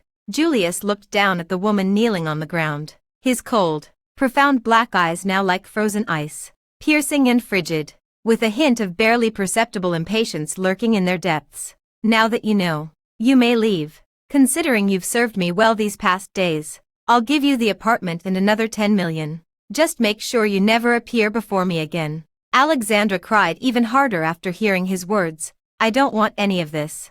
I've never been that kind of person. I only want you. Why do you love me so much? Why do you treat me like this? Love. Julius laughed out loud. Alexandra, I was just playing with you. How can you be so narcissistic to think that was love? And from beginning to end, I've only ever loved Giselle. Those few short words struck like the most vicious slap across Alexandra's face. Her complexion turned deathly pale in an instant, as if she had lost her soul. Utterly speechless, she could hear nothing, see nothing. Her world had completely collapsed in that moment. Julius had no patience to tangle with her here. He had more important matters to attend to. He then took the prepared check from his assistant beside him and tossed it in front of her. Let's end it here. If you come bothering me again, think about your grandmother in the hospital. With that, Julius left without a moment's hesitation, striding away into the distance, letting the darkness engulf Alexandra completely. Boom! A crack split the sky as torrential rain poured down like a waterfall, pounding the road and splashing water everywhere. A black Maybach sped through the rain like a lone boat on the ocean. Inside the car, Julius stared at his phone, which once again showed an unanswered call. His brows furrowed tightly. Today was the day the cooling-off period for his divorce with Giselle ended. Originally, he was supposed to go with her to withdraw the divorce agreement, but the staff at the Civil Affairs Bureau told him that Giselle had not shown up. And Julius couldn't get through to Giselle on the phone either. If Giselle hadn't answered the phone a few times before, Julius could still make excuses for her. But today was their divorce day. No matter how angry she was, she would have come. Now that she absolutely refused to show up, did it mean she didn't want to divorce him after all? Instantly, Julius's originally dull eyes suddenly lit up again. Yes, that must be it. Giselle loves him so much. How could she possibly divorce him? In that case, he can just go alone to withdraw it, and it'll be a nice surprise for her later. Thinking of this, Julius hurriedly urged the driver in the front seat. Drive faster. Yes, sir. Soon after a sudden brake, the Maybach came to a stop right in front of the Civil Affairs Bureau. Julius strode toward the bureau without even opening an umbrella. Hello. I'm here to withdraw the divorce agreement between me and Giselle. Julius looked at the staff member before him, his voice filled with urgency. If he were any later, he and Giselle would be officially divorced. Okay. Please wait a moment. With that, the staff quickly started typing on the keyboard to look up the information on the computer. But soon the staff looked up at him again. Sorry, Mr. Julius, you cannot revoke the divorce agreement. Julius stiffened. What did you say? He quickly raised his hand to glance at his wristwatch. Isn't the time still not up yet? Why can't it be cancelled? The staff member hurriedly explained to him. Because the system shows that you and Giselle have already divorced. And your divorce certificate has already been processed. Julius's mind went blank instantly. When did we process the divorce certificate? He clearly remembered that after signing the divorce agreement, there would be a 1-month cooling-off period, during which either party could revoke the agreement at any time if they had second thoughts. Moreover, when he initially submitted the divorce agreement to the Civil Affairs Bureau, he had even applied for a special procedure. As long as he didn't give his approval, even if the cooling-off period expired, he and Giselle would not be able to get divorced. But now, the staff was telling him that not only had the divorce agreement been approved, but the divorce certificate had already been issued. He abruptly stood up from his chair, his voice barely containing his anger. Didn't I say it before? No one is allowed to pass without my permission. What on earth are you doing? The staff member also looked troubled. Mr. Julius, we really don't know either. Enough. Call your supervisor over here. Soon. The supervisor from the Civil Affairs Bureau hurried over. After learning the details, he repeatedly explained to Julius. Mr. Julius, shortly after you submitted the divorce agreement, Miss Lin arrived and also used her privilege to have us immediately approve and process your divorce certificate. After speaking, the supervisor pulled up the original video on the computer, showing Giselle in a long dress calmly entering the civil affairs office. After saying something to the staff, they promptly stamped the divorce agreement and quickly handed one of the divorce certificates to Giselle. Then Giselle disappeared from the surveillance footage again. The 1-minute-plus video was replayed several times by Julius. No matter how he looked at it, the woman in the video was Giselle, so she had known all along that he lied to her, which was why she came to get the divorce certificate in advance. Julius closed his eyes, struggling to suppress the anger in his heart. Then why didn't you tell me? If they had told him, he wouldn't have let Giselle come to the Civil Affairs Bureau, much less let her get the divorce certificate. We did call you at the time, but your phone was turned off. By the end, the leader's voice grew softer and softer, while Julius's face suddenly turned deathly pale. He couldn't help but take a step back. He remembered that day when he tricked Giselle into signing the divorce papers and showed them to Alexandra. Afterwards, Alexandra initiated a kiss with him. The woman he had pursued for so long finally had her heart opened by Julius. To capitalize on this victory, after submitting the divorce papers to the Civil Affairs Bureau, he immediately took Alexandra on a flight to the Maldives. To focus entirely on accompanying his canary, he turned off his phone directly. Little did he know that this simple act of shutting it off would lead to such a colossal mistake. Bang! Suddenly, Julius slammed his fist against the wall, causing blood to instantly splatter and stain the pristine white wall crimson. At that moment, the staff member who had been sent by the supervisor to retrieve the divorce certificate rushed over and handed it to the supervisor. Mr. Julius, here is your divorce certificate. Please keep it safe, as it will be necessary if you ever wish to remarry in the future. Julius paused for a moment before turning to look at the divorce certificate in the supervisor's hand. After a long while, he slowly reached out to take it.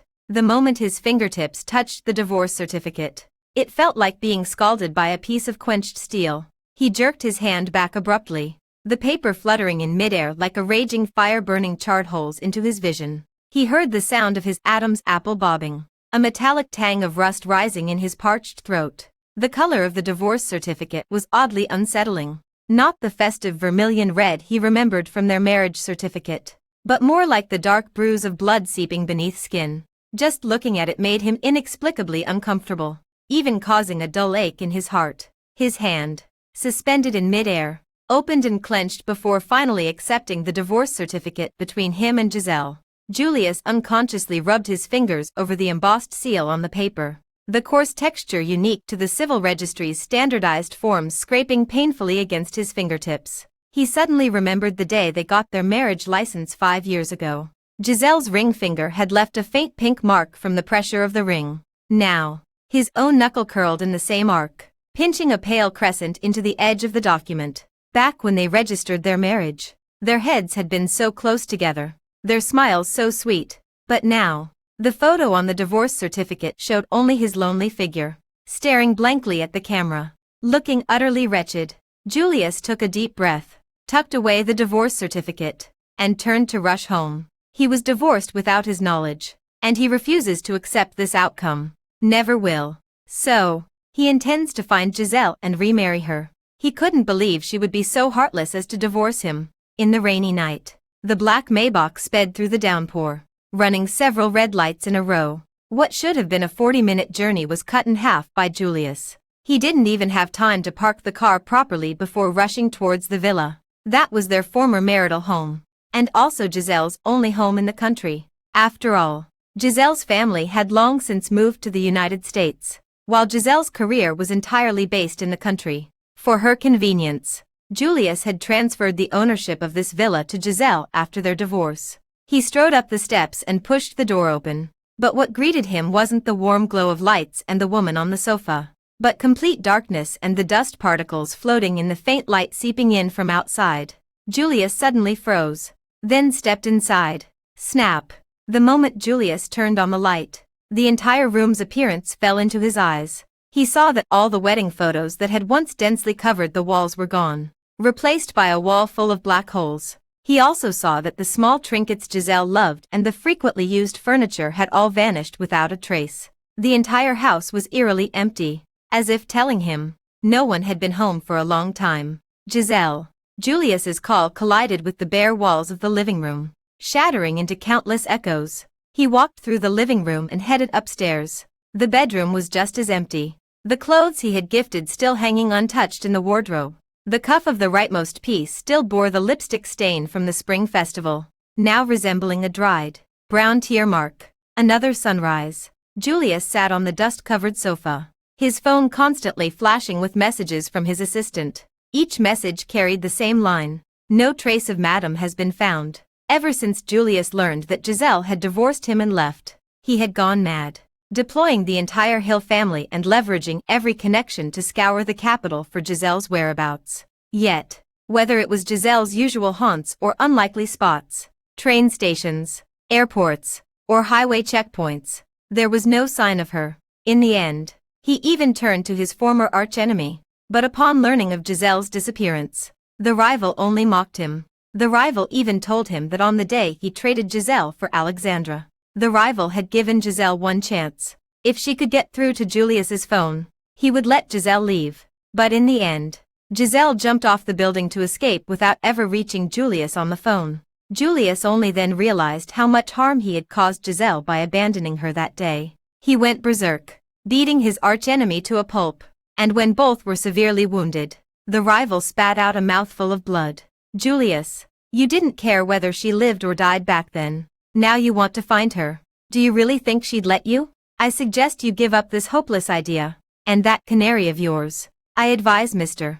Julius to investigate her properly. At this thought, Julius felt the wound at the corner of his mouth throb faintly again. Speaking of Alexandra, originally after Julius gave her a check to sever ties, he hadn't paid any attention to her since, but because of his rival's words, he still went to investigate, only to discover Alexandra was unbelievably foolish. During her internship at the hospital, her clumsiness caused several serious medical accidents. She even mixed up Hill's medication. It was only because Hill was kind-hearted that he didn't hold her accountable. Later, after coming to the villa, she often tried to help but only made things worse. Not only did she spill Giselle's mom's ashes, but during the kidnapping, she even reminded the enemy to take Giselle as a hostage instead. All because she said, I'm just Hill family's caregiver. Why kidnap me? Go kidnap his wife instead. At this point, Julius could no longer hold back. These past few days, Alexandra had been frequently bothering him about grandma affairs. He had only allowed his subordinates to assist her out of consideration for her past role as his canary. Now, it seemed this assistance was no longer necessary, so he made a call to his assistant, instructing him to withdraw all support for the Alexandra's family and let them fend for themselves. This was his final act of mercy toward Alexandra. He hung up the phone and looked at the gradually rising sun outside, his heart still sinking to the bottom. A week had passed.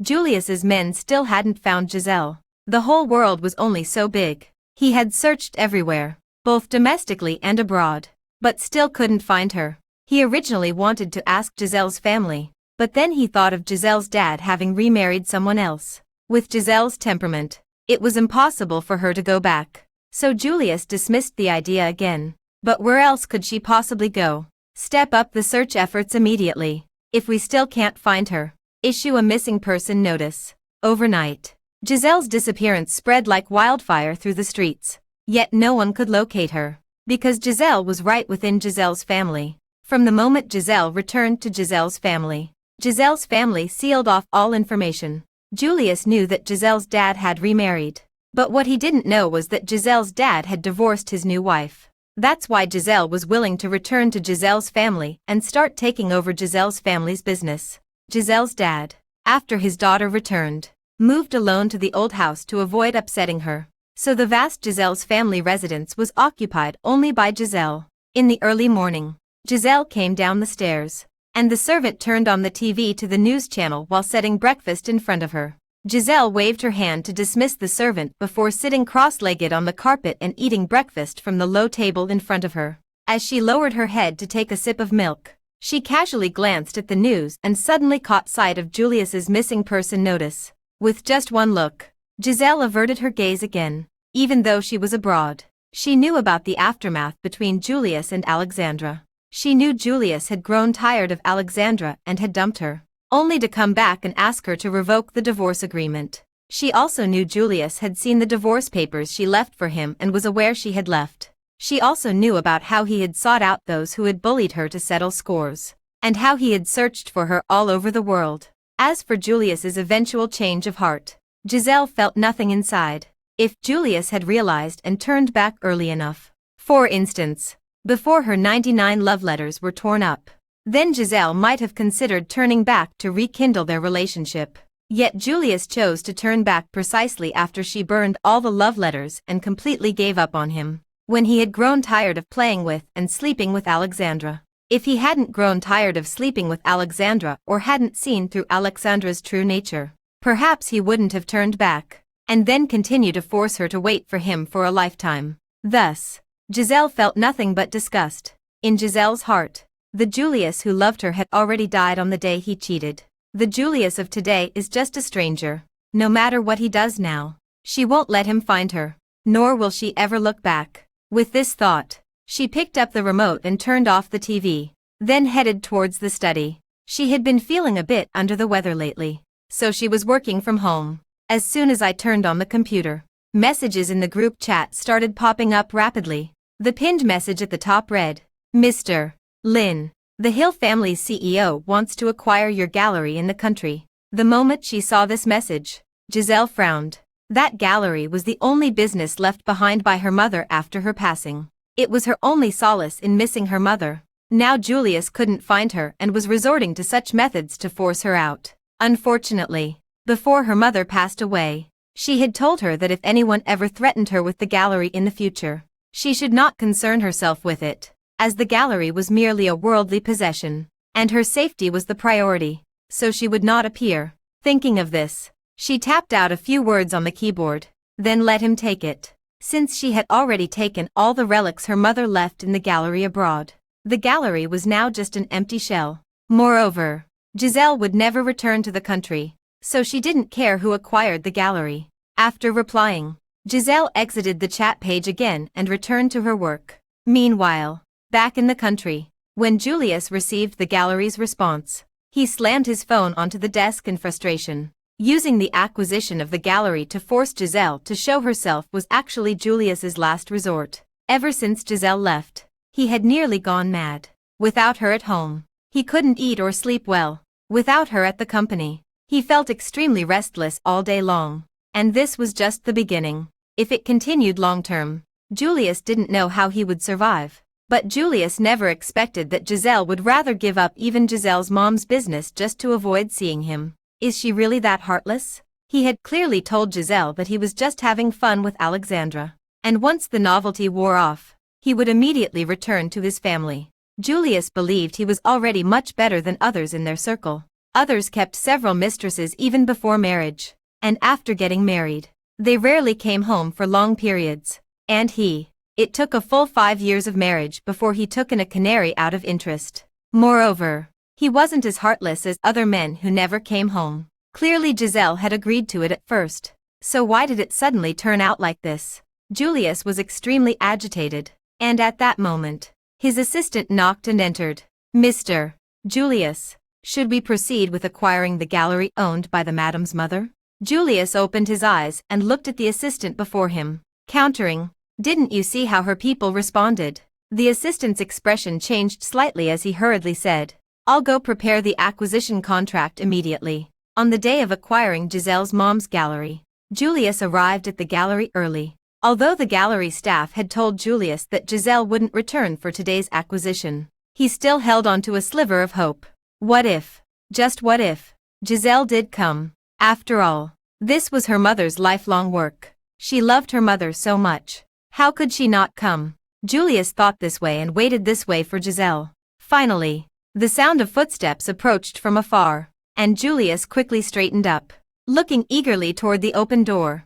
At long last, Julius saw a figure in white slowly enter. He quickly stood up to look at the newcomer, but the name, Giselle, caught in his throat before he could utter it. "Uncle, why is it you? Where is Giselle?" The person who entered was none other than Giselle's father.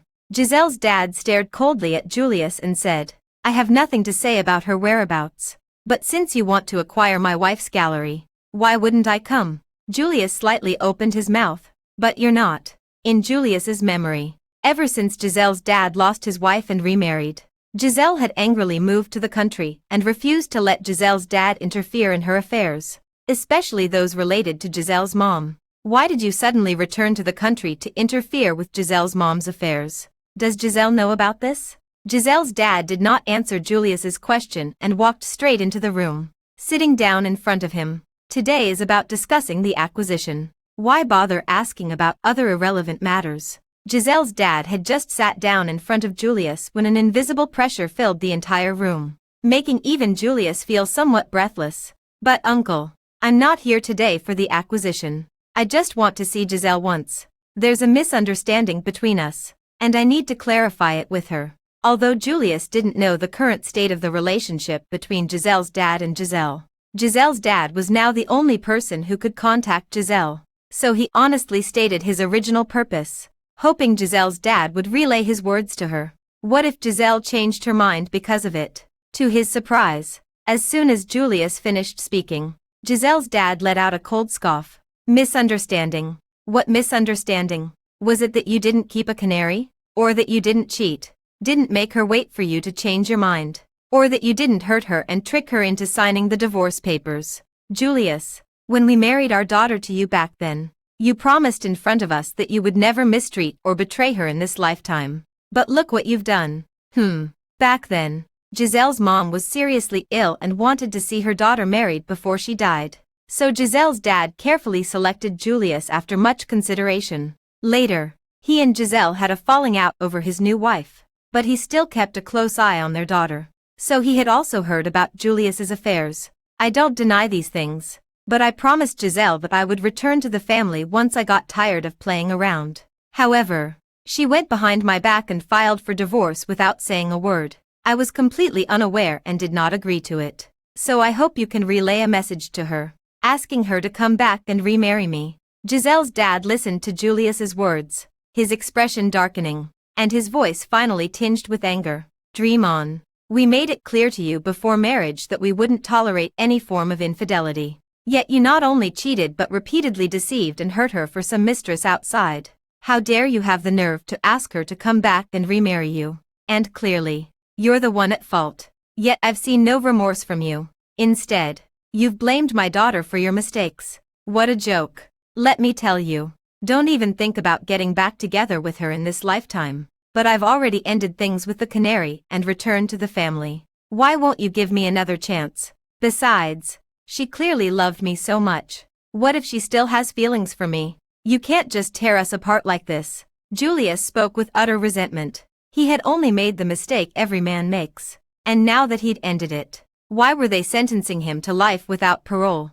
Giselle's dad was almost amused by Julius's words. Your so-called ending things with the canary is just you growing tired of her first. If you never grew tired, would you have expected my daughter to remain a widow for life? Moreover, after marrying my daughter, you should know her intolerance for betrayal.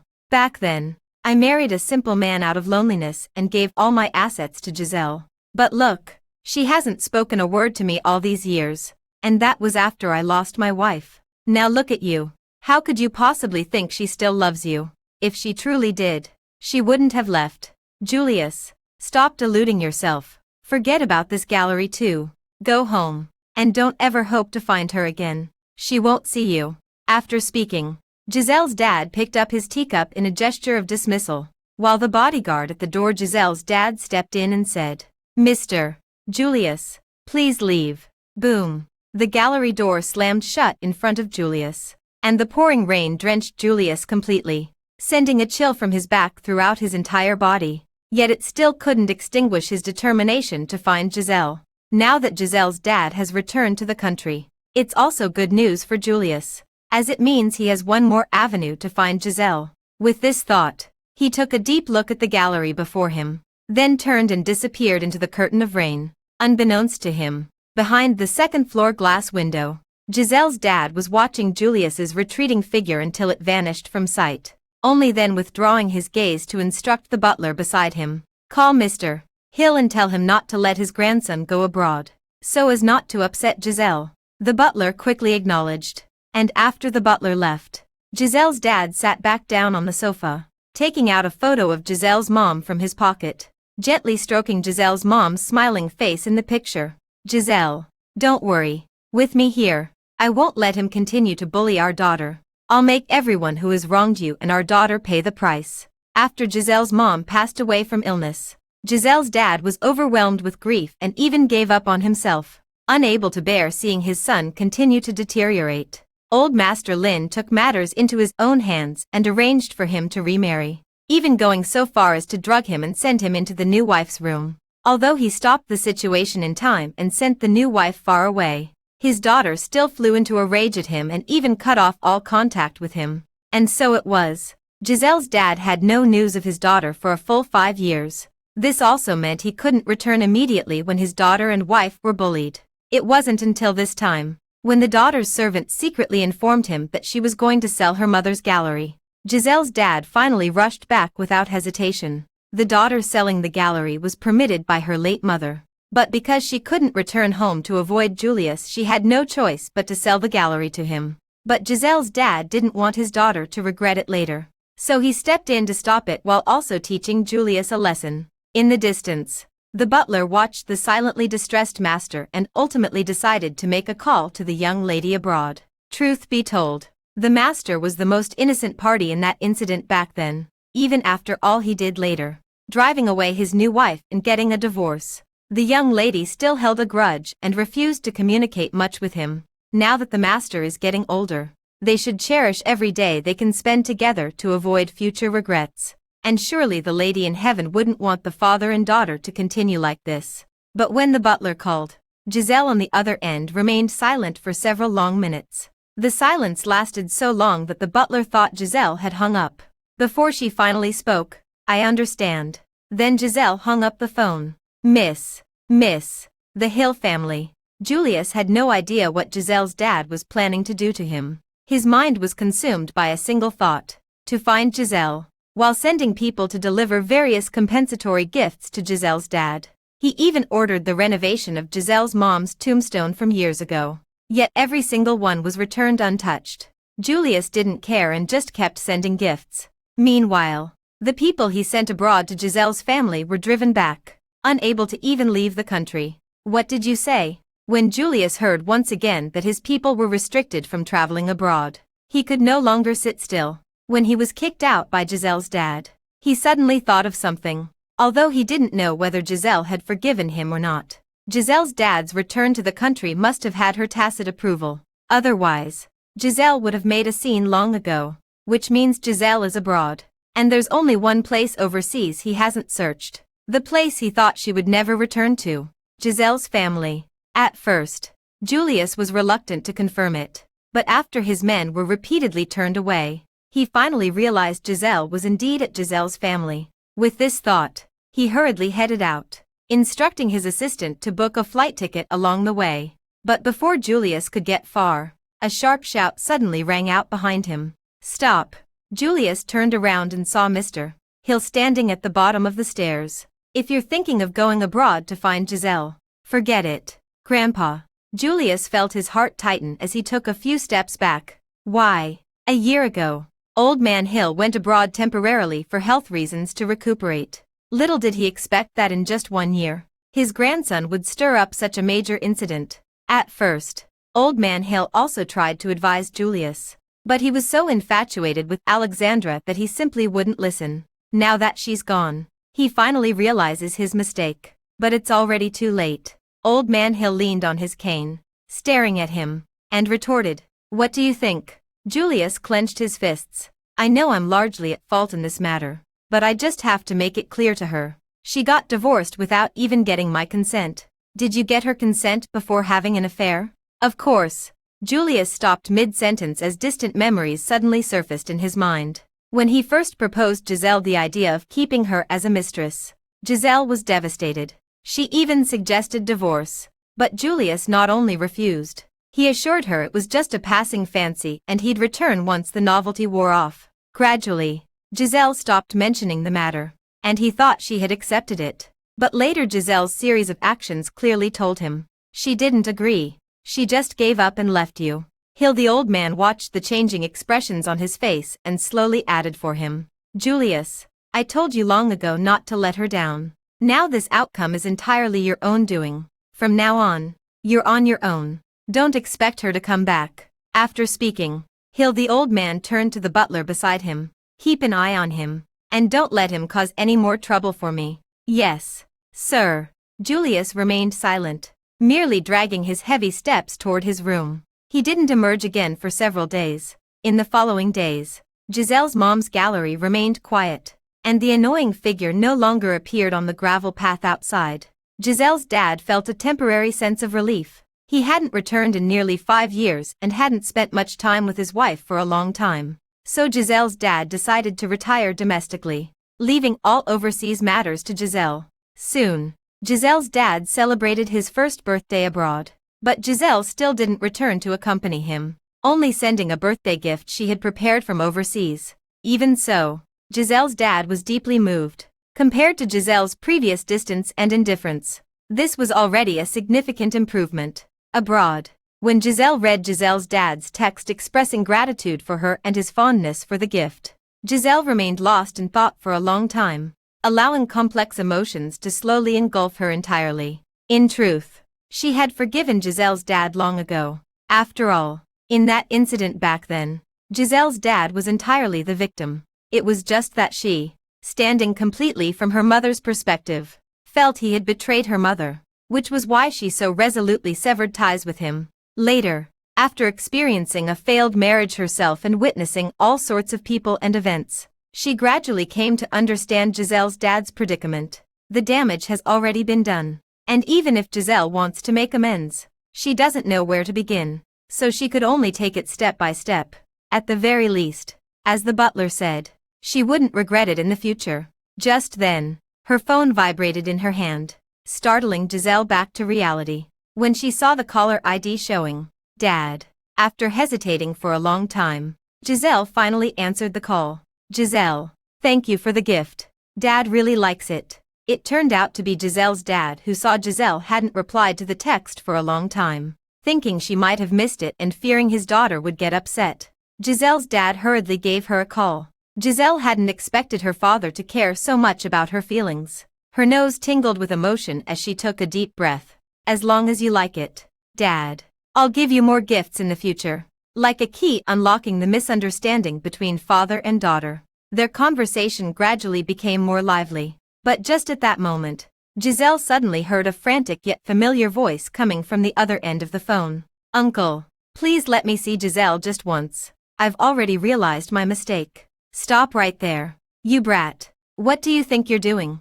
After the chaos subsided, Giselle learned from Giselle's dad that after Giselle's dad and Old Man Hill repeatedly scolded Julius, Julius seemed to finally recognize his mistake and wanted to talk things out with her. But Giselle's dad had always been unwilling to let his daughter suffer secondary harm, so he repeatedly refused. Unexpectedly, Julius chased after him all the way to Giselle's dad's birthday banquet. In the distance, Hill's apologies and Julius's struggles continued to argue noisily over the phone.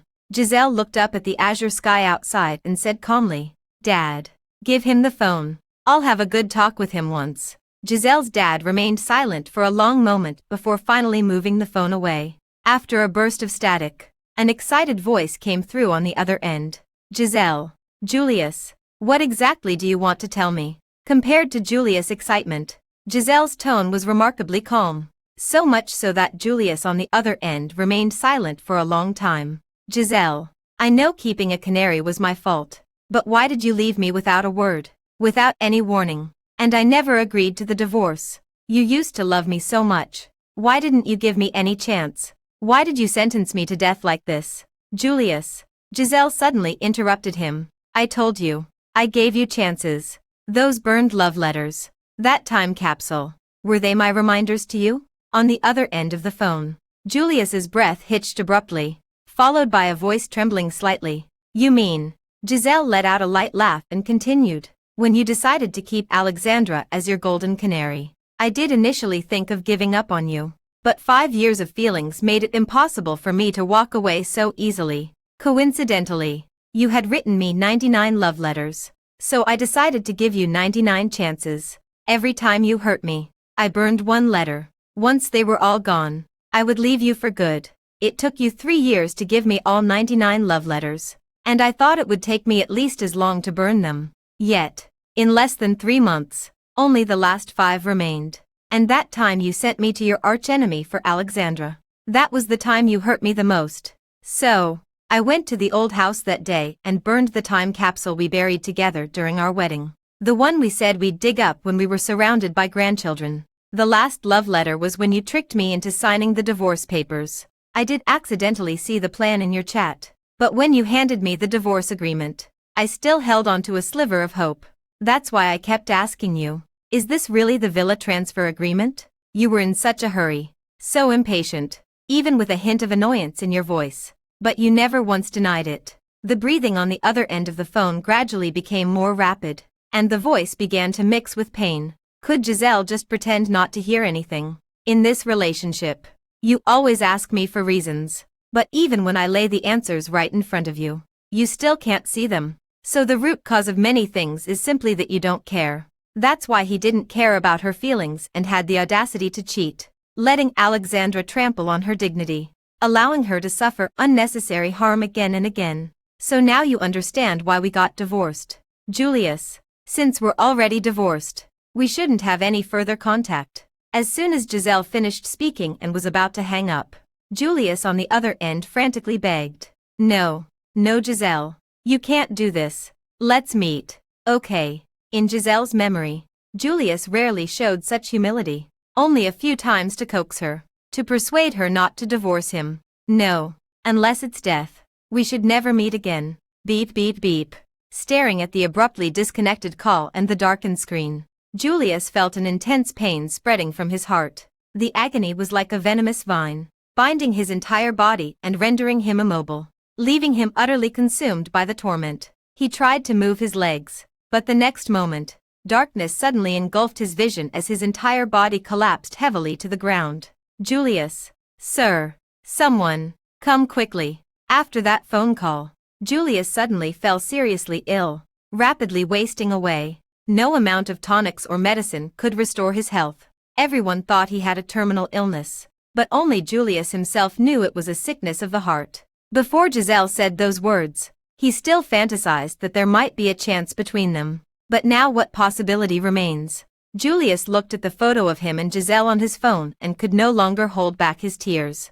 Giselle, I'm sorry. A long time later, the door was knocked, and the butler walked in, looking at him. Sir, the car is ready. We can depart at any time. After receiving Julius's permission, the butler hurried in again to assist him as they walked toward the door. Although Giselle had clearly stated on the phone that past matters should be considered over, he, still feeling guilty, wanted to do his best to make amends. The first thing he did was to go to Giselle's mom's gravestone, kowtow 3 times, and sincerely apologize to her. If it weren't for his selfishness, she wouldn't have been disturbed again after death. On the way to the cemetery, Julius leaned back in his seat with his eyes closed, mentally drafting what he would say when he met Giselle's mom. But just then, a blinding white light suddenly shone directly at their car. Bang! With the sound of a sharp brake and a violent crash. In the back seat, Julius was thrown upward by the tremendous impact, his head slamming hard against the roof and the front seat. Shards of glass raining from the sky cut his skin, drawing out streams of blood. The Maybach was sent flying by the collision with the dilapidated van across the road, then crashed heavily to the ground. Countless streams of blood gushed from Julius's body. The hand of death began reaching out to him. At that moment, Julius didn't feel any pain, only a sense of regret. He hadn't had the chance to say goodbye to Giselle yet. His life flashed before his eyes in an instant. He saw the 22-year-old Giselle in a red dress, telling him she liked him. He also saw the 23-year-old Giselle, dressed in a wedding gown, saying she would marry him. He also saw the 25-year-old Giselle, dressed in black, signing the divorce papers. In the end, it seemed as though fate finally gave Julius a chance, allowing him to return to the day he first met Alexandra. That day, Alexandra, in her daze, mistakenly pricked him with the wrong needle several times, leaving his entire hand bruised. swollen, and purple.